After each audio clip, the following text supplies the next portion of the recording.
अब जो हमने करना था टाइप 3 है जिसमें क्वेश्चंस आते हैं जिसमें आपको एक फॉर्म होती है जो आर साइन या उसके साथ कॉज हो सकता है और एक्स प्लस अल्फा यूं करके इस फॉर्म के अंदर बेसिकली आपने अपने आंसर्स देने। अब एक्स की जगह थीटा वगैरह भी हो सकता है एनीवेज, ठीक है। और इसको बेसिकली आपने सॉल्व करना होता है। अब यूजुअली होता ये था कि थ्री, मैं अगर कोई एग्जांपल आपको बताऊं तो एग्जांपल के अंदर मैं आपसे ये कहता हूं कि आपने लेना है 3 sin x -4 cos x is equals to 0। अब यहाँ पे अगर आप देखो तो आप इसको जो सॉल्व कर सकते वो यूं कर सकते थे कि आप 3 sin x और 4 cos x को आप उधर ले जाओ।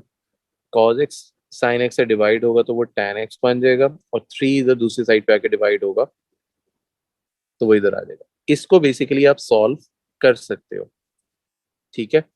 इसमें कोई प्रॉब्लम नहीं होती। बट सेम यही ऊपर वाला question 3 sin x -4 cos x is equals to 5, इसको अब आप सॉल्व नहीं कर सकते। इसमें क्या प्रॉब्लम आ रहा है आपके पास, अगर आप देखो कि अगर आप 4 cos x से उधर भी ले जाते हो बट साइन और कॉस को आप किसी सेम टर्म के अंदर आप चेंज नहीं कर पा रहे हो, ठीक है। तो इसके लिए हम लिख लेते हैं कि this can not solve directly. तो इस तरह के क्वेश्चंस के अंदर आप नोट करोगे तो ये जो ऊपर वाला फॉर्मेट है ये यूज होता है, कैन नॉट सॉल्व डायरेक्टली। तो फिर इस तरह के क्वेश्चंस के लिए हम क्या करते हैं या हमें क्या करना चाहिए, तो इसके बारे में हम बात करते हैं, ठीक है। तो लेट्स टेक एन एग्जांपल। मैं आपसे ये कहता हूँ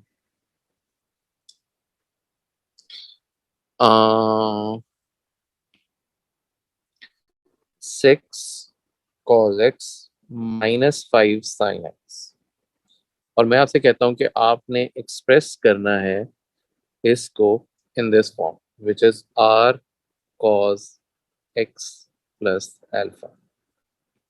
अब इसको करने के दो तीन तरीके हैं कि आप इसमें पहले आप डबल एंगल आइडेंटिटी लगा लो, ठीक है।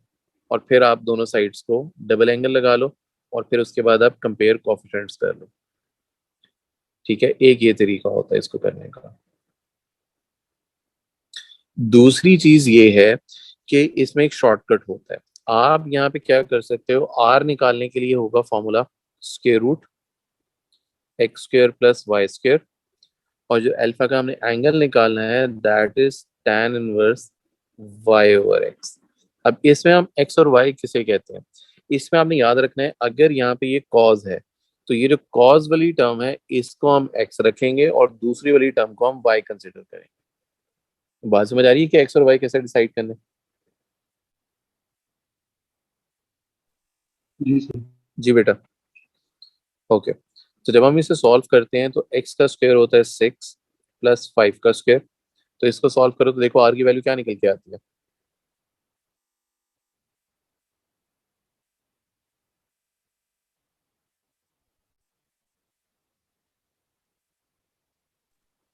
7.8102। 7.810। 7.8106। ओके, इसको अगर आप मुझे अंडर रूट की फॉर्म में बता दो तो ज्यादा बेहतर है। अंडर रूट में क्या आता था? √61। √61, ठीक हो गया। इसी तरह जब आपने यहाँ से अल्फा निकालना है तो tan inverse y over x, तो 5/6। अल्फा देखो क्या निकल के आता है, डिग्रीज में ही रख लेना। आई थिंक अभी हम ये वाला क्वेश्चन डिग्री में कर लेते हैं। ऑब्वियसली क्वेश्चन के अंदर मेंशन होता है कि रेंज हमारी डिग्रीज में है कि रेडियंस के अंदर, तो वो हम देख लेते हैं। बट हाँ, अभी डिग्रीज में करके देखते हैं। सर 39.8। 39.8 डिग्री। तो जब आप अपना आंसर फाइनल इस फॉर्म में लिखोगे तो हमारा कुछ ये बनेगा √61 आगे कॉज ब्रैकेट के अंदर हम लिखेंगे 39 पॉइंट, और नहीं सॉरी 39.8 गलत लिख दिया, x प्लस 39.8। ये हमारा आंसर होना चाहिए, ठीक हो गया। ये हम इस तरह से करते हैं। तो लेट्स अज्यूम कि ये मेरा ए पार्ट है। बी पार्ट के अंदर मैं आपसे कहता हूँ कि आपने सॉल्व करनी है इक्वेशन जिसको मैं कह देता हूँ 6 cos x -5 sin x is equals to 6 कर लेते हैं, चलो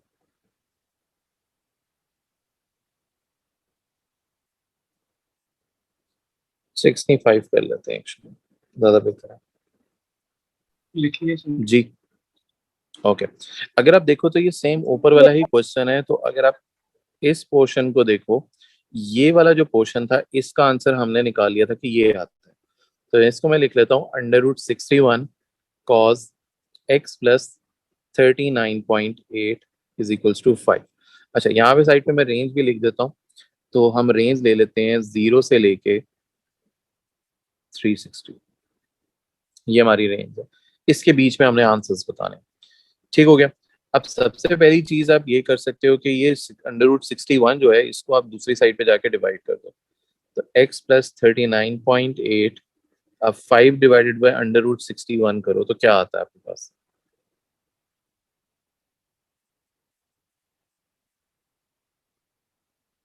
जी 5 और √61 करते हैं तो क्या आता है?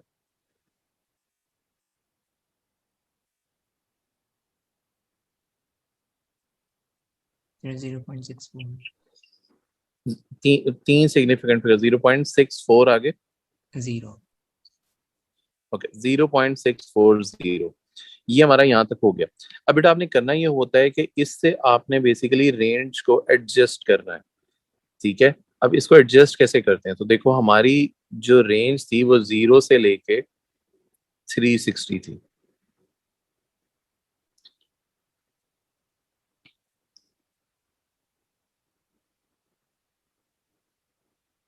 ओके यहाँ पहले मैं लिख लेता हूँ। ओके 0 से लेके 360 थी। अगर अब आप देखो ये सेंटर में लिखा है x प्लस 39.8, अगर मुझे यहाँ पे x प्लस 39.8 बनाना है तो मैं 39.8 यहाँ पे भी ऐड करूंगा, 39.8 यहाँ पे भी ऐड करूंगा और 39.8 यहाँ पे भी ऐड करूंगा। तो ये तो बन गया 39.8, ये बन गया x प्लस 39.8 और लास्ट वाले में जब आप ऐड करते हो तो क्या आता है? 399.8 399.8। अब हमारी रेंज जो है वो ये है, और यहाँ मैं ये कह देता हूँ कि ये जो मिडल वाला पोर्शन है इसको मैं सब्स्टिट्यूट कर लेता हूँ फॉर आवर इजीनेस, मैं कहता हूँ ये ए के इक्विवेलेंट है। यहाँ पे फिर मैं इक्वेशन लिख सकता हूँ कि cos A is equals to 0.640। अब जब आप cos का इनवर्स लेते हो तो बताओ cos इनवर्स क्या आता है?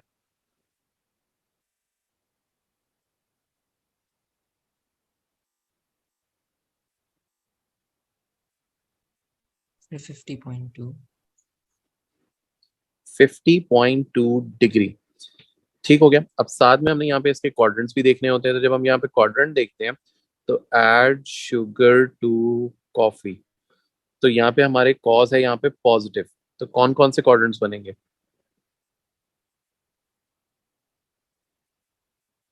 First and fourth first quadrant बनेगा और फोर्थ क्वाड्रेंट बनेगा। फर्स्ट क्वाड्रेंट में अल्फा होता है और लास्ट क्वाड्रेंट में 360 माइनस अल्फा होता है। तो जब आप लिखोगे a इज इक्वल्स टू 50.2 और दूसरा हम लिखेंगे 360 माइनस 50.2, तो देखो क्या निकल के आती है a की दो वैल्यूज।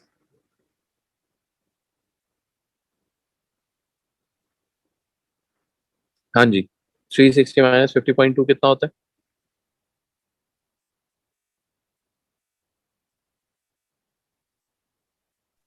309.8 बिल्कुल भी बात नहीं, दोबारा बोलना कितना है? 2 3 309.8 ओके 309.8 बिल्कुल ठीक हो गया। अब याद रखो a की हमने वैल्यू नहीं निकाली थी, हमने x की निकालनी थी, तो a जो था वो इक्वलेंट था x प्लस 39.8 के। तो अब आपने सिंपली क्या करना है, ओके एक्चुअली इससे करने से पहले, इसको भी करने से पहले हम देख लेते हैं कि हमारे आंसर्स रेंज के अंदर आ रहे हैं। 39.8 में भी है और 309.8 भी है। अच्छा अगर इस आंसर के अंदर मैं 360 ऐड करता हूँ तो क्या आता है, ताकि मैं देख लूं मेरा आंसर नेक्स्ट आंसर रेंज में आ रहा है कि नहीं आ रहा है।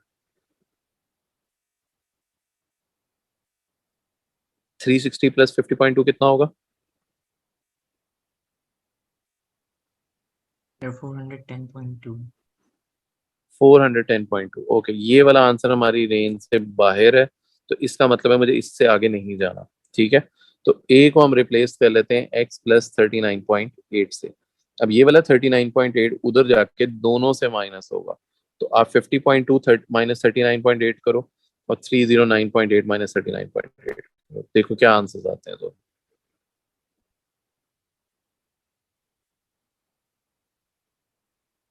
Sir, 10.4 10.4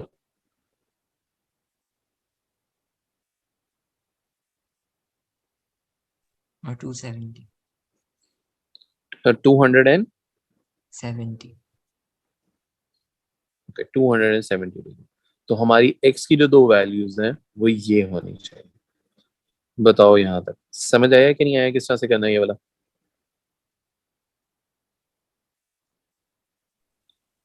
जी बेटा बताओ। ओके ओके, अब ऐसा करते हैं हम इसमें से क्वेश्चंस करके देखते हैं और फिर डिसाइड करते हैं कि हमें क्या क्या समझ आया है कि नहीं आया। अब जैसे फॉर एग्जांपल ओके, आर वाले क्वेश्चंस किधर गए? ओके ये नजर आ गया। अच्छा, इसमें एक ट्रैप भी होता है, उसके बारे में भी बात करते हैं, जो थोड़ा सा ट्रैप आपको करेगा। ओके, जैसे आप ये वाला क्वेश्चन को अगर आप देखो,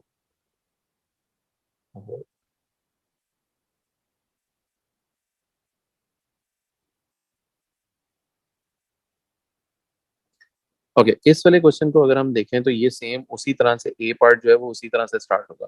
बी पार्ट में थोड़ी सी चेंजिंग है, उसके बारे में भी हम बात करते हैं कि वो क्या है। अगर अब आप यहाँ पे देखो तो ये है यहाँ पे साइन, हमें साइन की फॉर्म में लिखना है, तो याद रखो जो एक्स साइन के साथ होगा वो एक्स और दूसरा जो होगा वो होगा वाई। तो सबसे पहले हम आर से स्टार्ट करते हैं, तो आर की जो वैल्यू निकालनी होगी तो हम लिखेंगे √7 का स्क्वायर प्लस 2 का स्क्वायर। तो क्या आंसर निकल के आता है?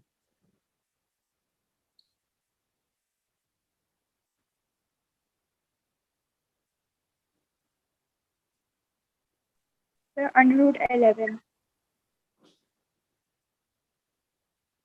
√11, ठीक है। √11 हो गई आर की वैल्यू। जब आपने अल्फा निकालना है तो tan inverse y over x, y की वैल्यू हमारे पास 2 है और x की वैल्यू है √7। अब यहाँ पे देख लो उसने कहा है कि 0 to 90 डिग्री के दरमियान, तो डिग्रीज है, तो कैलकुलेटर मोड डिग्रीज के अंदर और इनवर्स लो तो देखो अल्फा की वैल्यू क्या निकल के आती है आपके पास।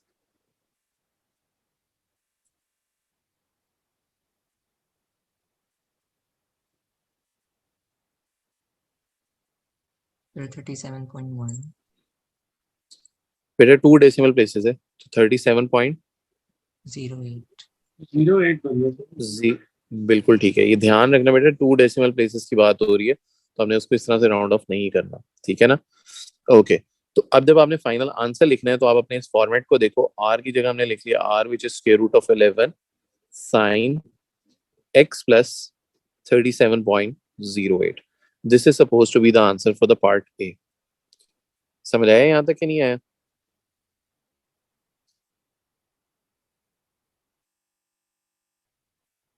ओके बेटा, पार्ट बी के अंदर अगर आप देखो √sin x plus 2 cos x, इसका आंसर जो वो कह रहा था वो इसके इक्विवेलेंट होना चाहिए था कि r sin x plus alpha. ठीक है बेटा, ये पहले पार्ट का मैंने लिखा है जो पहले पार्ट में था। अगर आप अब इसको सेकंड पार्ट से कंपेयर करते हो तो आपको एक चेंज नजर आता है कि √7 sin 2 theta plus 2 cos 2 theta. नजर आ रहा है कि नहीं?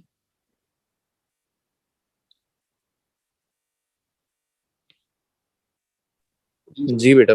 हाँ, तो यहाँ पे प्रॉब्लम ये हुई कि ये वाला x जो है वो यहाँ पे 2 थीटा से रिप्लेस होता जा रहा है, ठीक है? तो ये बेसिकली वो आपके लिए ट्रैप सेट कर रहा है जिसका आपको ध्यान रखना है कि बहुत सारे लोग क्या करते हैं कि ऊपर वाले आंसर को पकड़ेंगे जो पहले पार्ट में निकला हमारा और उसको इक्वल्स टू, यहाँ वो 1 कह रहे हैं तो =1 करके उन्होंने स्टार्ट कर दिया।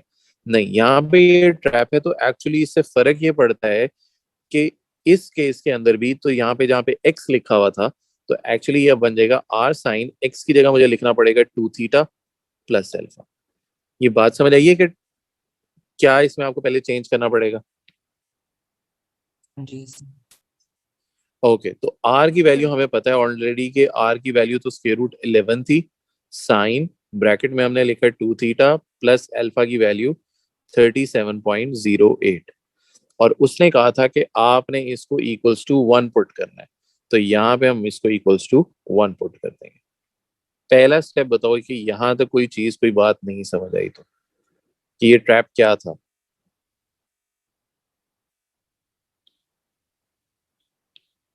ओके, इसके साथ हम इसकी रेंज को भी देख लेते हैं बेटा। इसकी रेंज उसने आपको दी हुई है क्वेश्चन के अंदर के 0 से लेके 180 के दरमियान में आपके आंसर्स होने चाहिए।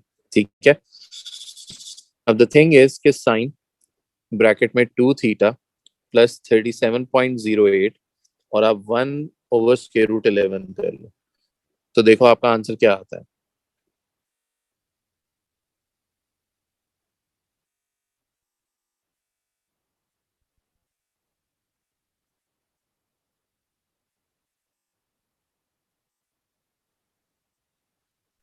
0.3015. 3015। Yes, sir. जी सर, जी सर, 0.30. ओके, इसके बाद आपने अपनी रेंज को एडजस्ट करना है। अगर अब आप यहाँ पे देखो तो यहाँ पे आपके पास 2 थीटा है। 2 थीटा का मतलब है कि ये टाइम्स 2 हो रहा है, तो हम इसको टाइम्स 2 पहले कर लेते हैं। तो जब टाइम्स 2 करते हैं तो ये बनता है थीटा, और यहाँ आया 2 थीटा, और यहाँ आया 360। उसके बाद जो नेक्स्ट चीज है उसमें 37.08 ऐड हो रहा है, तो इसमें 37.08 ऐड करो, इधर भी, इधर भी, और इधर भी। ये वाला पोर्शन आप डायरेक्टली जुबानी कैलकुलेटर पे करके भी देख सकते हो। ठीक है, तो हमारी रेंज जो बनी है वो 37.08। इस पूरे का नाम मैं दे देता हूँ ए का, ताकि मुझे पूरा ना लिखना पड़े। और ये जो 360 प्लस 37.08 ऐड करेंगे तो ये क्या आएगा? 397.08. 397.08। 08. ठीक हो गया। तो यहाँ पे अब मैं लिख लेता हूँ कि sine A is equals to 0.3015। यहाँ पे क्वाड्रेंट्स भी हम साइड में देख लेते हैं। पहले आप साइन का इनवर्स ले लो, देखो क्या आता है।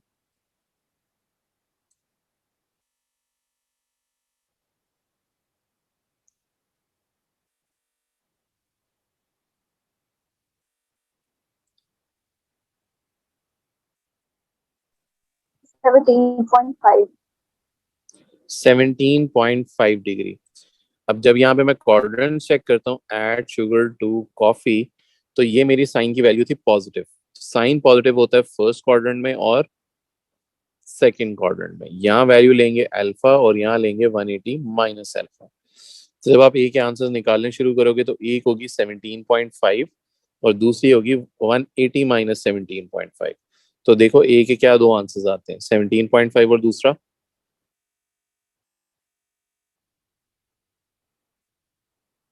162.5. 162.5. बिल्कुल ठीक हो गया। अब रेंज के अकॉर्डिंग मैं देख लेता हूँ कि अगर मैं रेंज में आगे जाऊं तो नेक्स्ट आंसर मेरा क्या होना चाहिए। तो 17.5 में मैं 360 ऐड करो, तो देखो आपका next number in the sequence क्या बनता है।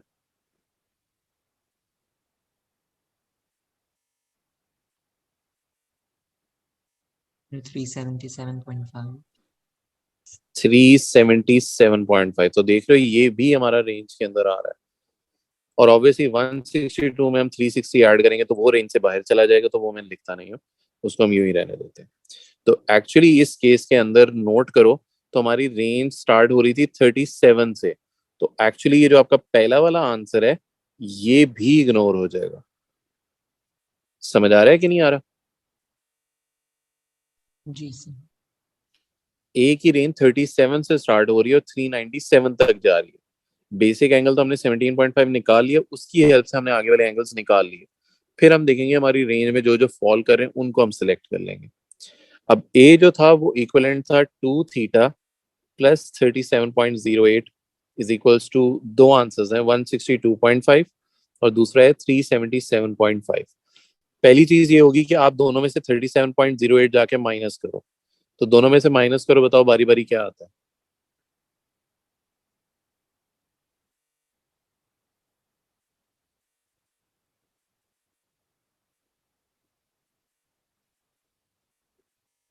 Sir, 125.42. सॉरी कितना? 125.42. और दूसरे वाले में से?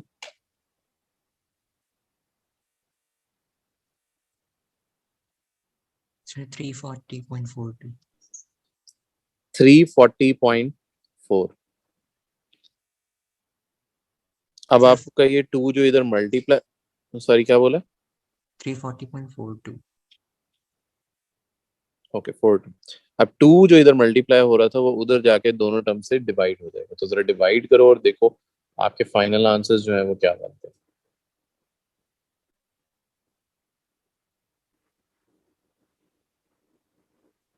Sir, 62.71 62.71 or 170.21. 170.21। तो ये हमारे एज अ फाइनल और आंसर्स जो है वो, 170.21. हाँ ठीक हो गया, मैंने लिख लिया। वो नजर आ रहा है ना स्क्रीन पे लिखा हुआ? जी। ओके। अब बताओ यहाँ तक कोई चीज, कोई कंफ्यूजन, कोई बात नहीं समझ आई तो?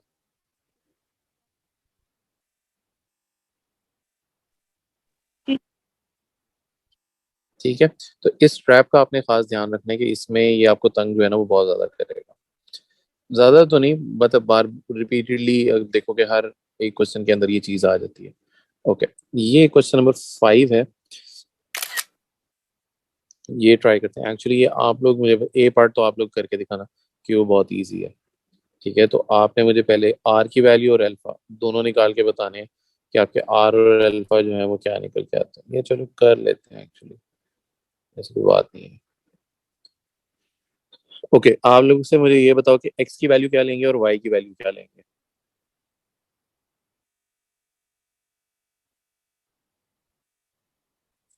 5 का स्क्वायर प्लस 3 का स्क्वायर, देखो क्या आंसर आता है आपका अंडर रूट के अंदर। Sir, under root 34. Under root 34, ठीक हो गया। अब इसी तरह अल्फा की वैल्यू निकालनी है, तो tan inverse y over x 3/5। तो जरा लो देखो क्या आता है आपका आंसर।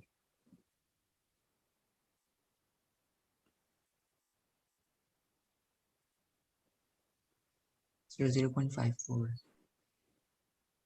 0.54। ठीक है, कैलकुलेटर मोड बेटा रेडियन में, क्योंकि यहाँ पे 5/2 दी हुई है उसने, तो इस चीज का आपने ध्यान रखना है। ठीक है, एक चीज तो ये हो गई। अच्छा, ये ए पार्ट तो इसका बहुत इजी था। बी पार्ट में एक छोटी सी एक प्रॉब्लम होती है। अगर मैं इसको, चलो ए पार्ट का फाइनल आंसर भी तो लिखता हूँ। स्क्वायर रूट 34, आगे है साइन, और आगे है एक्स माइनस 0.54। ये हमारे ए पार्ट का आंसर है। अब देखो बी पार्ट में थोड़ी सी प्रॉब्लम थी। बी पार्ट में वो ये कहता है कि state the greatest and the least possible value of sine x minus 3 cos x. ये वही इक्वेशन है जो यहाँ पे ये ऊपर टॉप के ऊपर दी हुई है, सिर्फ यहाँ पे इसमें एक एडिशन ये है कि स्क्वायर लगा हुआ है। जी, अब आप मुझे बताओ कि इसकी मैक्सिम स्क्वायर जो है कि इसकी ग्रेटेस्ट और लीस्ट वैल्यू हम बता कैसे सकते हैं? अगर आपके जहन में कुछ आ रहा है, नहीं आ रहा, तो भी मुझे बता दो, फिर मैं बताता हूँ इसको क्या करना है। Sir, इनके ग्राफ से। हाँ बिल्कुल ठीक है, हमें एक्चुअली ग्राफ की तरफ जाना पड़ेगा। किसके ग्राफ की तरफ जाना पड़ेगा? Sir, sin. और साइन के ग्राफ की तरफ क्यों जाना पड़ेगा?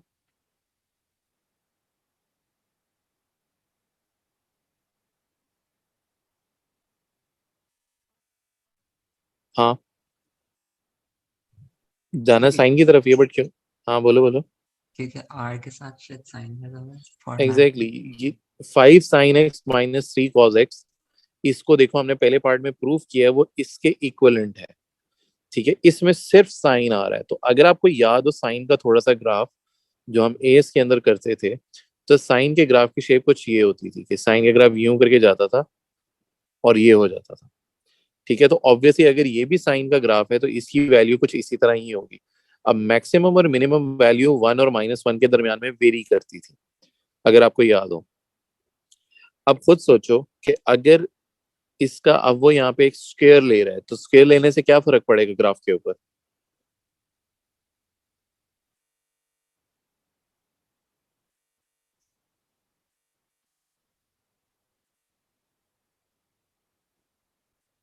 सर वो ऊपर चला जाएगा।